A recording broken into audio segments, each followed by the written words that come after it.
Peace, peace. Hey, what's up, y'all? It's Ariam and Yodit. And you're tuned in to deuxsol Radio. That's right, your favorite twins are back talking all things music and culture. Because 2 takes are better than 1, but twin takes are even better. And we're back with another episode. Mm-hmm. March felt like a movie. I feel like a lot has happened this month. Yeah. I know last episode we talked about our birthday, but I have to talk about something else that was really special that took place, which was getting the chance to go see deuxsol at Radio City Music Hall. That was one of my highlights for the month, and I just gotta talk about it. Yeah, because I was not able to go. Sadly. It was 2 full hours of stunning vocals, energy, clarity, breath control. And you know, it was crazy because I've been listening to her music for so long, but we've never seen her perform live. In fact, she doesn't really tour, right? She doesn't tour. Yeah. And I was at the first night at Radio City, and it was then when she revealed that was her first time ever performing in the States, which is crazy because I didn't realize that. Like, she has so many American fans. She has so many American fans, and we showed up and showed out for her.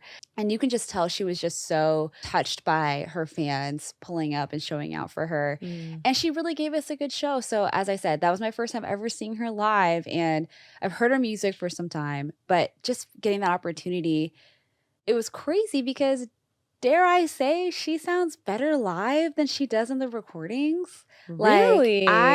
Did she switch up the rendition at all? No, she didn't. But there were so many moments where you would just hear her vocals so clearly, and the instrumentation was just more pronounced, obviously with live instruments, right, and then the background vocalist. Everything paired together, and then of course with like the set design, the lighting, and the mood.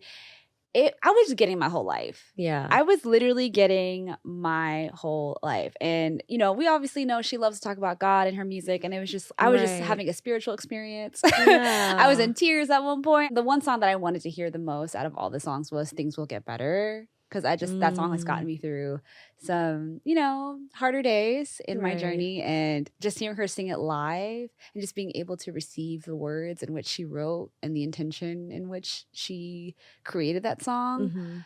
It was amazing. And everyone in the crowd was singing along with her. And even when she performed Know That You Are Loved, it already sounded amazing, but she actually got in the crowd and was singing. She walked around, walked through each aisle, and she was just really engaging with her fans, and it was just such a safe space. It was really beautiful, and just, I don't know, like, it was just better than I had ever expected.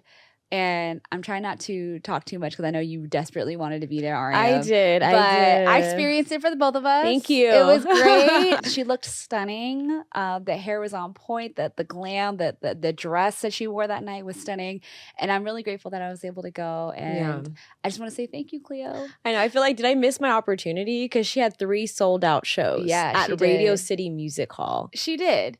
I'm like, does that mean she's not coming back? No, she'll definitely have to come back because her fans love her. Her fans love her down, and I think she felt the love. I'm still reeling from that. Right. So the next time she's ever on tour or in the city, I'm definitely gonna. I literally could not miss it because when I was on Instagram and TikTok, I saw so many people that I knew, aside from my sister, who went, and I just was getting like the different angles, and I was thinking to myself, what have I done? Yeah. Why did I miss out on this opportunity? It's okay, though. I just love that she's leaning into her gift and she's sharing it with the world. So, yeah, I'm grateful for that experience. So thank you so much, Cleo. We love you. We love you. Come back, though. Don't be a stranger to the U.S., please. Yes. This past weekend, Yodit and I just finished the documentary on Apple TV, #1 on the call sheet. Yes.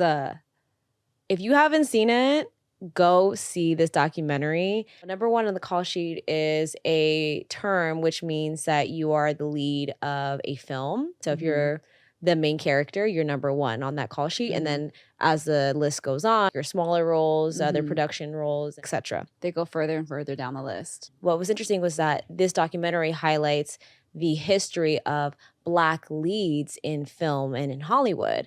And the documentary was divided up into 2 episodes. So the first episode highlights male leads, and then the second episode highlights female leads. And I just thought it was so well done. It brought together a bunch of these A-list Black leads that have made an impact in the industry and have unique stories that either helped them get to the top and get to that coveted role as being number one on the call sheet, not only being a lead, but the highest paid actor on set as well. But it was interesting to hear some of the parallels between each actor's story or the intersections. And then, of course, just hearing them pay homage to the people that they respected, right? You would see Denzel talk about Sydney and that respect that he has for him. And you see the younger talent like Michael B. Jordan and Daniel Kaluuya and Jamie Foxx and Kevin Hart give their flowers to the Eddie Murphys, the Denzels. It was just really interesting to kind of see that perspective, because you always have an understanding about the actor community, especially the Black actors community in Hollywood, but it was just nice for them to have that space to go into detail. And then the same for the part 2 documentary when it talked about Black female leads, right? You had Halle Berry on there. Obviously, you know, she's still the only Black female to ever win Best Actress in a Oscar leading role. And she gives her flowers to the Diane Carrolls of the world, Lena Hornes, Dorothy Dandridge. So I just loved seeing that community that we were able to see. Within the documentary, what I really loved was that, like you said, they paid homage to their predecessors. But what was nice to see was the legends, the Denzels, the Eddie Murphys, also give the props to the younger generation. So you hear Eddie Murphy give props to Kevin Hart. You hear Denzel give props to Will Smith, what he did with the franchises with Men in Black and Bad Boys, and showing studios that Black films sell and they sell globally. There was just a bridging of generations, right? And I thought that was super special to see. It is interesting to your point, Ariam. They talked about the nuances within that community of actors. So there was just like so many interesting perspectives that we were getting. What I loved so much about the documentary is they took the time to really acknowledge the renaissance in the 90s, the late 80s going into the 90s of Black films created by Black screenplay writers and directors. Like they were talking about the ushering of the Spike Lees and the John Singletons of the world, and like how that really helped catapult what Black leads could look like. Exactly. And we always romanticize that era because, you know, we are millennials that were born in the 90s, so we got to benefit from those movies. But it was a great opportunity for them to really articulate the impact of that era. When you're thinking about Black rom-coms, you know, movies outside of storylines that center around Black trauma.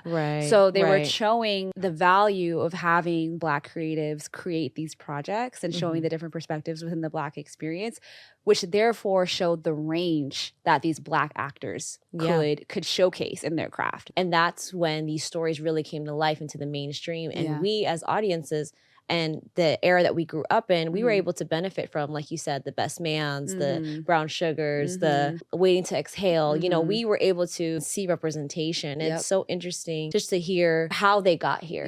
On the women's perspective, it was just really interesting to hear Angela Bassett talk about her experience, because we all revere her as one of the greats. The greatest. And I loved hearing how her journey to the screen, you know, she had a background in studying drama at Yale. And it was a risk for her to try to get into the film industry. But with the help of opportunities that were created for Black artists, like she was able to, you know, do the Boys in the Hoods, the What's Love Got to Do with It, and then of course expand genres. And I thought that was really special. Viola Davis, she's an icon, she's the EGOT, but she was very candid about her experience before even becoming an EGOT, whether that's representation or proper compensation. Exactly, the pay inequities. It was still sad to hear, but not surprising, but at the same time still inspiring to know that this community is still supportive of one another and always putting each other on. And that's what Taraji said with Halle Berry's win. Halle Berry won for all of them. You know? And even in that moment, we always talk about how special her speech was. She didn't make that moment about herself. She recognized that I need to show love to my predecessors, the Diane Carrolls, the Lena Hornes, but then also highlight the women, like she said, the women that stand beside me. She could have easily made that moment about herself, but she realized like this moment, like she said, quote unquote, is bigger than me. And everybody felt that win. It's just unfortunate that there hasn't been another Black actress to win in the leading role, because the roles are there. The projects have been made. What's happening? You know, and they definitely talked about it. They discussed that. In addition to that, they had their segment on Whoopi, right? And we know Whoopi as another EGOT. She's the GOAT. She's done it all. She's done drama. She's done comedy. She's a performer. She's done it all. And we obviously remember her Best Supporting Actress win for Ghost. But what was really interesting was it gave us perspective of what she was battling as she was headed up in her respective path. Because they would show compilations of clips where journalists, like actual journalists, were talking to her about her physical appearance being a potential hindrance to her getting roles, or being viewed as a love interest, and it was crazy to see like back-to-back clips that centered around that. And like you can't even imagine that ever happening in 2025. But the fact that this woman who was performing at the highest level was having to deal with those types of press questions was crazy to me. Yeah. And every response was, I find myself beautiful. Like she always combated it with her confidence, right? Yes. And she was doing that at a very difficult time. Yeah. I mean, people were just outright explicitly disrespectful. Is this journalism? Like it honestly was... I was really blown away by that. And it also shows the sexism, right? Men weren't being asked about their physical appearance. No man was enduring that. Yeah, absolutely not. Especially then, we were just taking in all of this beautiful, you know, these projects that meant so much to us, but we didn't even know like the different battles that all of these actors and actresses were dealing with behind the scenes, and the things that they probably had to hear either behind their backs or explicitly in front of their faces. Yeah. So that was really eye-opening. It's an amazing 2-part documentary. We highly recommend it. 10 out of 10. It's on Apple TV. If you guys want to watch it, definitely tune in. Speaking of Black actors, A24 has announced that there will be a biopic for Ronnie Spector called Be My Baby, and it will be starring Zendaya. Yes. Yay! I love it. I love to see it. There were some rumors in the past that she would be potentially playing this role, but to get this confirmation is so exciting. If you know us, we love a good music biopic. Yes. Ronnie Spector, before she had passed, she had actually said that she wanted Zendaya to play her in this biopic, which I think is very special because if the person that the movie is going to be about selects you, you get an automatic seal of approval and they see something in you to help tell their life story, which I think is super special. I can only imagine how she's going to take on this role. I think she's going to kill it. And I think on top of her being selected by Ronnie Spector herself, I think she definitely favors her likeness, which I think, again, is a huge part of playing a person in a music biopic. Barry Jenkins will be directing it, and he's also so artful with his films. I think it will be a beautiful film. So we're looking forward to that. And that wraps up today's episode. If you like what you heard, you can keep up with us on our socials at deuxsol. That's at deuxsol. You can watch us on YouTube and on Spotify. And you can listen to us on Spotify, Apple Podcasts, Amazon Music. If you can hear it, we'll be on it. And till next time, guys. Peace.